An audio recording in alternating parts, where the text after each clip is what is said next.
सवा लाख से एक लड़ाऊं तभी गोविंद सिंह नाम कहूँ। गुरु गोविंद सिंह जी ने अपने 40 सिख योद्धाओं की क्रूरता का काव्यात्मक रूप से वर्णन करते हुए कहा कि मुझे गोविंद सिंह तभी कहना जब मेरा एक एक सिख सवा लाख से अधिक शत्रुओं से लड़ेगा।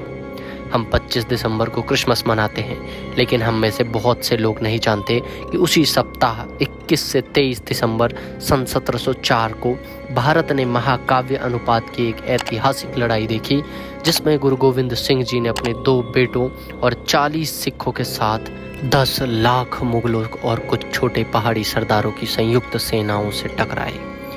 चमकौर की लड़ाई, जिसे चमकौर की दूसरी लड़ाई के रूप में भी जाना जाता है, मुगलों को सिखाया कि लड़ाई में संख्या ही सब कुछ नहीं होती है और धार्मिकता के लिए लड़ने के लिए साहस और प्रेरणा की आवश्यकता होती है। गुरु गोविंद सिंह जी के 4 पुत्रों को 4 साहिबजादे कहा जाता है। गुरु गोविंद सिंह जी का जन्म 5 जनवरी 1666 को पटना में हुआ था। वह 10वें और आखिरी सिख गुरु थे जिन्होंने मुगलों के अत्याचार के खिलाफ बहादुर से लड़ाई लड़ी। वह एक योद्धा, कवि, दार्शनिक और आध्यात्मिक नेता थे।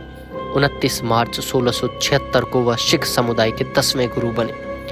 उनके पिता और 9वें सिख गुरु तेग बहादुर जी को मुगलों ने बेरहमी से यातना देकर मार डाला था। गुरु तेग बहादुर ने कश्मीरी हिंदू पंडितों के लिए अपना जीवन बलिदान कर दिया, जिन्हें सम्राट औरंगजेब द्वारा जबरदस्ती इस्लाम में परिवर्तित किया जा रहा था। दोस्तों, इस वीडियो में हम जानेंगे खालसा का जन्म कैसे हुआ, वैशाखी कथा, खालसा शब्द का अर्थ संप्रभु या स्वतंत्र है। यह 1699 में था जब सिखों के 10वें गुरु गुरु गोविंद सिंह जी ने खालसा पंथ की स्थापना की थी। निर्दोष लोगों और सिख हिंदू समुदाय को मुगलों ने उत्पीड़न से बचाने के लिए गुरु गोविंद सिंह जी ने 30 मार्च 1699 को खालसा की स्थापना की। यह एक योद्धा समुदाय है।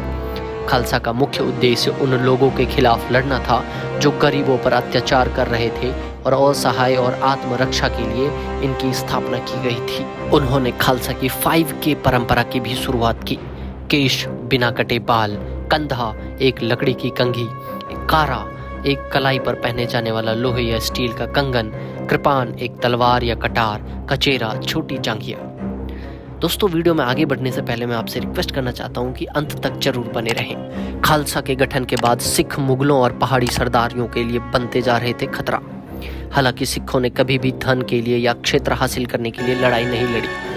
आत्मरक्षा और धर्म युद्ध की संहिता का पालन करना युद्ध में खालसा सेना के सिद्धांत थे।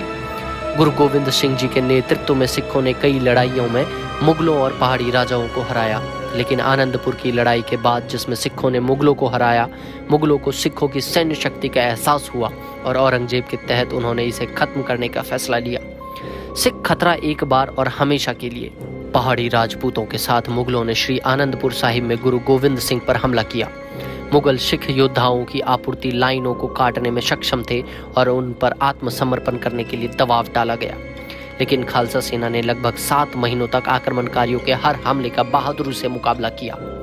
भारी हताहतों और सैन्य समस्याओं से पीड़ित होकर मुगलों ने सम्राट औरंगजेब के नाम पर गुरु को एक प्रस्ताव भेजने का फैसला किया, जिससे महिलाओं और बच्चों सहित उनके सभी अनुयायियों को सुरक्षित मार्ग की अनुमति मिल सके। आपूर्ति लाइनें कट जाने और किले में मासूम बच्चों और महिलाओं के होने के कारण गुरु दिसंबर 1704 में सुरक्षित मार्ग लेने और आनंदपुर किला छोड़ने के लिए सहमत हो गए। लेकिन मुगलों ने पहाड़ी राजाओं के साथ मिलकर गुरु गोविंद सिंह को धोखा दिया और हमेशा की तरह अपनी शपथ तोड़ दी और सरसा नदी के तट पर सिखों पर हमला कर दिया। मुट्ठी भर खालसा योद्धाओं ने दुश्मनों को नदी के तट पर रोकने का फैसला किया और अपने गुरु को नदी पार करने की अनुमति दी। पूरे स्थान पर अराजकता फैल गई और कई बहादुर सिख योद्धा वीर गति को प्राप्त हुए। खालसा योद्धाओं के इस वीरतापूर्ण रुख ने उनके गुरु को उनके 2 पुत्र बाबा अजीत सिंह और बाबा जुझार सिंह प्रदान किए। 40 योद्धाओं के साथ नदी पार करने के लिए पर्याप्त समय था, लेकिन दुर्भाग्य से गुरु गोविंद सिंह की माता और 2 छोटे बेटे साहिबजादे जोरावर सिंह और साहिबजादे फतेह सिंह अपने परिवार से अलग हो गए। दोनों पुत्रों को वजीर खान ने पकड़ लिया। जब दोनों साहिबजादों ने इस्लाम अपनाने से इनकार कर दिया तो वजीर खान ने दोनों मासूम बच्चों को मुगलों का दुश्मन घोषित कर दिया और उन्हें जिंदा ईंटों से मारने का आदेश पारित किया। इसके एक दिन बाद उन्हें फांसी दे दी गई। यह मुगलों का अत्याचार था। साहिबजादा जोरावर सिंह और साहिबजादा फतेह सिंह ने क्रमशः 8 वर्ष और 6 वर्ष की आयु में शहादत प्राप्त की। दूसरी ओर गुरु गोविंद सिंह, उनके 2 बड़े बेटे और 40 सिखों ने एक हवेली के अंदर डेरा डाला और मुगलों के खिलाफ युद्ध की घोषणा की।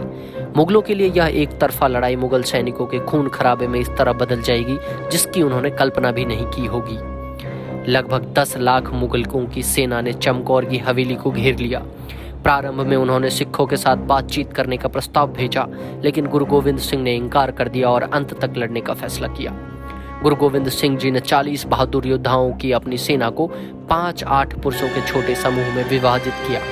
खालसा योद्धाओं ने मुगलों पर कहर बरपाया और दुश्मनों की संयुक्त सेना को भारी नुकसान पहुंचाने में वे सक्षम थे। मुगल सेना का सामना करने के लिए सिख सैनिक छोटे छोटे समूहों में किले से निकल रहे थे। कुछ समय बाद बाबा अजीत सिंह, जो केवल 17 वर्ष के थे, उन्होंने युद्ध के मैदान में उतरने का फैसला किया। वह बहादुर के 8 सैन्य सैनिकों के साथ किले से बाहर आए, जिनमें मूल 5 प्यारों में से एक भाई मोखम सिंह भी शामिल थे। उन्होंने बहादुर से लड़ाई लड़ी और मुगलों को भी भारी नुकसान पहुंचाया। गुरुजी ने किले के ऊपर से युद्ध देखा। एक के बाद एक सिख योद्धा वीर गति को प्राप्त हुए और जब बाबा अजीत सिंह शहीद हुए तो उनके छोटे भाई ने अपने पिता से युद्ध के मैदान में जाने की अनुमति मांगी। बाबा जुझार सिंह के साथ 2 पंच प्यारे भी गए। 14 साल की उम्र में जब वह बच्चे यह भी नहीं जानते कि क्या करना है, बाबा जुझार सिंह ने धार्मिकता के लिए अपना जीवन बलिदान करने का फैसला किया। उन्होंने 2 घंटे तक संघर्ष किया। आखिरकार हवेली के अंदर केवल 10-12 सैनिक ही बचे। 23 दिसंबर को शेष पंच प्यारे और सिख सैनिकों ने खालसा की शपथ लेने का फैसला किया, जिससे गुरु के लिए अपने शिष्य की सलाह पर विचार करना और किला छोड़ना आवश्यक हो गया। बचे हुए सैनिक अपनी अंतिम सांस तक लड़ते रहे और गद्दारों और मल्लेच्छों की सेना का संहार कर डाला। जाते समय गुरु गोविंद सिंह जी ने अपना सींग बजाया और ऊंचे स्थान पर खड़े होकर 3 बार ताली बजाते हुए कहा, पीरे हिंद रवाद। इसका अर्थ था, भारत का साथी जा रहा है। उन सिख सैनिकों और गुरु गोविंद सिंह जी और उनके 4 साहिबजादों को सलाम। दोस्तों, कैसी लगी आपको यह वीडियो कमेंट करके जरूर बताएं। मिलते हैं अगली गाथा में, तब तक के लिए चैनल के सब्सक्राइब बटन को दबाकर हमसे जरूर जुड़ जाएं।